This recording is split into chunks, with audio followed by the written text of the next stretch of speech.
మున్సిపల్లో ఎన్నికల్లో భాగంగా కోట్ల మున్సిపల్లో 22వ వార్డు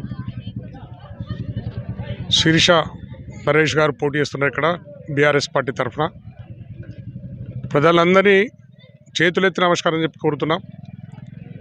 ఈ కార్యక్రమంలో నా ఎమ్మడి మాజీ మార్కెట్ చైర్మన్ బాపిరెడ్డి గారు, అదేవిధంగా శిరీష నరేష్ గారు, మా డాక్టర్ గారు, ఇక్కడ చాలామంది, మా మనోహర్ గారు, మార్కెట్ కమిటీ మాజీ చైర్మన్ మనోహర్ గారు, వీళ్ళందరూ పాల్గొన్నారు. ప్రజలందరినీ ఒకటే కోరుకుంటున్నాం, న్యాయానికి ధర్మానికి కొట్టేమని అడుగుతున్నాం. మేము మంచి వాళ్ళు మీ మధ్య నుండి పోటీ చేసిన వాళ్ళు మీ ఎమ్మడి ఉండి మీ మంచి చెట్లు చూసేవాళ్ళు కొట్టేమని అడుగుతున్నాం. మరి వాడు అభివృద్ధి కావాలి అని అనుకుంటే మీ ఇంటి ముంగట వచ్చి నిల్చుండి చేసే నాయకుడు కావాలి. అటువంటి వాళ్ళని గెలిపించుకుంటే మీ ఇంటి దగ్గర మీకు ఏ కష్టం వచ్చినా నష్టం వచ్చినా ఎంబడి ఉండి పనిచేస్తారు కనుక అటువంటి వాళ్ళకు ఓటేసుకొని గెలిపించుకోవాలని చెప్పి ఈ వార్డు ప్రజలందరినీ నేను చేతులెత్తి నమస్కారం చెప్పి కోరుతున్నాను. ఎందుకంటే నరేష్ కానీ శీర్ష కానీ వాళ్ళు ఎప్పుడు కూడా మీ అందుబాటులో ఉండేవాళ్ళు. ఇక్కడ మంచి దేవాలయం కూడా అభివృద్ధి చేసిండు. తన సొంత నిధులతోని, తను కొంత డబ్బులు చందాలు వచ్చినా మిగతా నిధులతోని బ్రహ్మాండమైన దేవాలయం కట్టి ఇక్కడ ప్రజలందరికీ కూడా అందుబాటులో ఉండే విధంగా చేసిండు రామాలయం కట్టి. అందుకోసం మనం నరేష్ శీర్ష కొట్టేస్తే ఇంకా కూడా అభివృద్ధి కార్యక్రమాలు జరుగుతాయి. ఎవరికి భయపడాల్సిన అవసరం లేదు. ఓటు కోసం అనేది మన ప్రాణం. మన ప్రాణాన్ని 5 ఏళ్ళు కాపాడే నాయకుడే మన నాయకుడు. మరి అటువంటి నాయకుడిని ఎన్నుకోవాలంటే దేనికో భయపడుతుంటే 5 ఏళ్ళు మోసపోతాం. మనం 5 సంవత్సరాలు మోసపోతాం. దానికోసం మీరు భయపడకుండా, దేనికి కూడా భయపడకుండా నిర్భయంగా ఓటేయండి. కారు గుర్తు మీద ఓటేసి శీర్ష నరేష్ను గెలిపియండి. తప్పక నచ్చింది మేము కూడా మీకు అందుబాటులో ఉంటాం. మరి ఇవాళ మీరు అందరు కోరేది ఒకటే, ప్రభుత్వం వచ్చింది కాంగ్రెస్ ప్రభుత్వం. దొంగ ప్రభుత్వం వచ్చిన నుంచి అన్ని దొంగ మాటలు అబద్ధాలు చెప్పుకుంటా కేసీఆర్ తిట్టుడు తప్పితే కేసీఆర్ చేసిన పనులే ఉన్నాయి. కానీ మరి కేసీఆర్ తర్వాత ఒక్క పని కూడా కొత్త చేసింది లేదు. ఇలా 2000కు 4000 పెన్షన్ ఇస్తాడు. ఆ 2000 2 ఏళ్ళగా పెట్టిండు. 2 సంవత్సరాల పూట 2 ఏళ్ళగా పెట్టిండు. ఏది కూడా మహిళలందరూ కూడా 2000 ఇస్తాడు, అది లేదు. చిన్న చదువుకునే పిల్లలందరికీ బిడ్డ మీకు స్కూటీ కొని ఇస్తాడు, అది లేదు. కళ్యాణ లక్ష్మి అమ్మ, కళ్యాణ లక్ష్మి కొద్దిగా ఆపున్నమ్మ, పెళ్లి చేసుకోకుని నేను వస్తున్నా, కళ్యాణ లక్ష్మి తీసుకున్నప్పుడు తులం బంగారం ఇస్తాడు, అది లేదు. ప్రజలు మీరు అందరూ ఆలోచించాలి. రైతులను మోసం చేసిండు, మహిళలను మోసం చేసిండు, ప్రతి యువకులను మోసం చేసిండు, సంవత్సరానికి 2 లక్షల ఉద్యోగాలు అన్నాడు, యువతను మోసం చేసిండు. మోసం చేయని వ్యక్తి లేడు ఆయన నగర్లో. ప్రతి ఒక్కరు మోసం చేయండు. ఆయన స్వయంగా చెప్పుకున్నాడు ముఖ్యమంత్రి, ప్రజలను మోసం చేస్తేనే ఓట్లేస్తారని చెప్పాడు. మా మైనార్టీ సోదరులు ఉన్నారు, ప్రతి వాళ్ళకి వచ్చేది రంజాన్ పండుగ, పెద్ద పండుగ. అదొక పండుగ బ్రహ్మాండంగా చేసుకుంటారు వాళ్ళు. ఆ పండుగకు మనం ఉండగా ప్రభుత్వ పండుగ గుర్తించి వాళ్ళందరూ కూడా రంజాన్ తోఫాలు ఇచ్చినాం. మహిళలు పేదవాళ్ళకు చీరలు ఇచ్చినాము, మగవాళ్ళకు బట్టలు ఇచ్చినాం. వాళ్ళకందరికీ కూడా మంచి దావతులు ఇచ్చే విధంగా ఏర్పాటు చేసిన కేసీఆర్ అప్పుడు మహిళలను గుర్తించి మైనార్టీలను గుర్తించి చేసిన ప్రోగ్రాం అది. అయినా ఇవాళ అవన్నీ కూడా ఎత్తేసి అన్ని దొంగ మాటలు చెప్పేసి ఆయనే స్వయంగా ఒప్పుకున్నాడు, ప్రజలను మోసం చేస్తేనే ఓట్లు ఎత్తారని చెప్పి. అంటే మనం మోసం చేసినాడు మనకు పక్క ఆయన నోటితోనే చెప్తున్నాడు.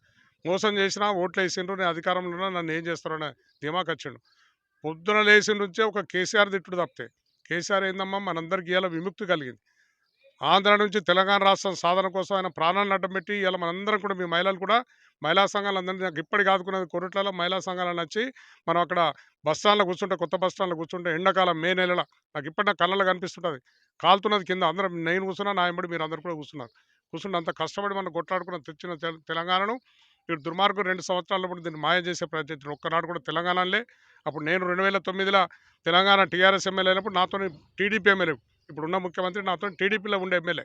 ఆ ఎమ్మెల్యే అప్పుడు కూడా ఒకనాడు తెలంగాణ తెలంగాణ ద్రోహి. అటువంటి వాడు ఇలా తెలంగాణ నాశనం చేసే ప్రయత్నం చేస్తున్నాడు. కనుక మీరందరూ కూడా ఒక్క నిమిషం, ప్రతిరోజు మీరు పండేటప్పుడు ఒక్క నిమిషం అని ఆలోచించాలి.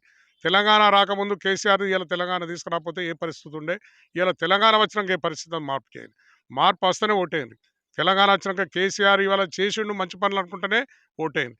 కరెంటు కానీ దేని మీద, నీళ్లు కూడా ఇప్పుడు నీళ్ళకి బిల్లు వసూలు చెప్తున్నట్ట. మళ్ళీ మనం ఉన్న రోజు ఉచిత నీళ్ళు ఇచ్చినాం, ఎవ్వరు కట్టకొని పోదాం మున్సిపల్ మీద అందరం కలిసి, నేను వస్తాం మీతో దండయాత్ర ఇద్దాం, కానీ మున్సిపల్ బిల్లు మాత్రం వాళ్ళు కట్టం. మనం ఉచిత నీళ్ళు ఇస్తామన్నాము, నీళ్ళు ఇచ్చినాం. మనం మిషన్ భగీరథతో నీళ్ళు తీసుకొచ్చినాం, నీళ్ళు ఇచ్చినాం. कोई भी नहीं बांधना बिल मत बांधो, क्या करते कि देखिए नल बंद करे तो देखेंगे पूरा लेके మున్సిపల్ पे దాడి करेंगे कुछ సవాల్ ముచ్చట్లేదు. అటువంటి దొంగ పనులు చేసుకుంటా ఇవాళ రైతులను మోసం చేసిండు. ప్రతి ఒక్కరు మోసం కాబట్టి మోసానికి బలిగానో లేవలేదు, ప్రతి ఒక్కరిని బలి చేసిండు, మోసానికి చేసిండు. కనుక ప్రజలు మీరు గ్రహించండి. మేమేదో ఓట్ల కోసం చెప్తలేము. 4 సార్లు నన్ను మొన్న ఎన్నికల్లో కూడా నా కొడుకుని 5 సార్లు గెలిపించాను. కొరుట్ల అంటే కూడా నాకు సెంటిమెంట్. ఇక్కడికొచ్చి నేను ఎమ్మెల్యే అయినా మీ అందరి మన్నలతోనే 5 సార్లు కంటిన్యూగా ఎమ్మెల్యేలం అయినా గనక ఎప్పటికి మర్చిపోను. ఈ ప్రాణం ఉన్నంత సేపు, ఈ జీవం ఉన్నంత సేపు నాకు శాతనైన రోజులు కొరుట్ల ప్రజల మధ్యన ఉంటా. కొరుట్ల ప్రజలకు ఏ కష్టం వచ్చినా నేను సిద్ధంగా ఉన్నా. ఇప్పుడు డాక్టర్ సంజయ్ కూడా అన్ని విధాల ఇటు అభివృద్ధి విషయంలో కానీ ఖచ్చితంగా మీ అందరికీ ఎవరికి రోజు ఒక 20-30 మందిని ఉచితంగా చూస్తున్నాడు. ఆయన పెద్ద డాక్టర్, మీ అందరికీ తెలుసు. డాక్టర్ వదిలిపెట్టుకొని ప్రజాసేవ చేస్తా మీ అందరి మీ మధ్యన ఉంటాను వచ్చిండు కనుక మీరు అది కూడా గుర్తుంచుకోవాలి. దొంగలు వస్తున్నారు ఇప్పుడు చాలామంది నాయకులంతా ఏంటంటే ఎలక్షన్లు అప్పుడు వస్తారు, మళ్ళీ కనిపించరు. ఇక ఎలక్షన్లు వచ్చినప్పుడు ఏమైనా ఉంటే కలెక్షన్లు చేసుకుంటారు, పోతారు అటువంటి నాయకులను. కానీ మేము ప్రజల మధ్య ఉండేటోళ్ళం. మాకు ఏది అవసరం లేదు. ఇక మాకు భగవంతుడు ఇచ్చిన కాడికి కొడుకు బిడ్డ నాకున్నాడు, 2 డాక్టర్లు ఆగబత్తున్న వాళ్ళు కూడా ఆయన డాక్టర్ అయి కూడా సేవ చేసేందుకు వచ్చిండు కనుక ఆ సేవను మీరు ఉపయోగించుకొని, సేవను మీరు వాడుకొని అందరు కూడా నచ్చిందా రేపు కారు గుర్తు మీద ఓటేసి పెద్ద మెజార్టీతోని శిరీష నరేష్ను గెలిపించుకున్నాక తప్పక ఈ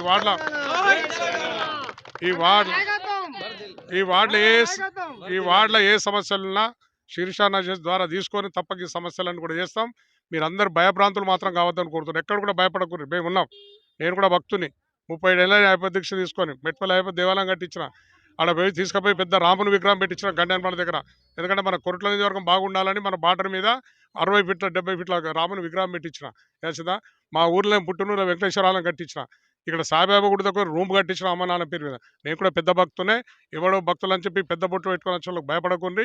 పక్కా మీరు కారు గుర్తు మీద ఒకటేసి ధైర్యం చేయండి. మీకు ఏదైనా ప్రాణం అడ్డం పెట్టి మీ అందరు కాపాడుకుంటా అని చెప్పి తెలియస్తూ సెలవు తీసుకుంటాం. జై తెలంగాణ. కారు గుర్తుకే, కారు గుర్తుకే, కారు గుర్తుకే. జై తెలంగాణ.